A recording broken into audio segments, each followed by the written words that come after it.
నేటి కొండా లక్ష్మణ్ బాపూజీ 110వ జయంతి కార్యక్రమానికి విచ్చేసినటువంటి అధికారులకు, వివిధ బీసీ సంఘాల నాయకులకు, మా పద్మశాలి కుల బాంధవులకు, పత్రికా మిత్రులందరికీ కూడా మా హృదయపూర్వక నమస్కారాలు.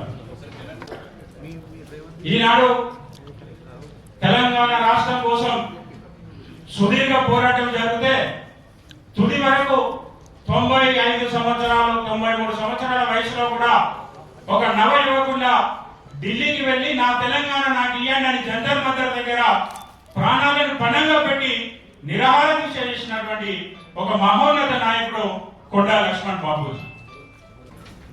1969లో చెన్నారెడ్డి గారు ముఖ్యమంత్రి ఉన్నప్పుడు ఒకవేళ తెలంగాణ అనే పదం నాకు వద్దు, నా స్వరాష్ట్రం నాకు వద్దు, నాకు పదవే కావాలంటే కొండా లక్ష్మణ్ బాపూజీ గారు ఉమ్మడి ఆంధ్రప్రదేశ్ ముఖ్యమంత్రిగా ఉండేవారు.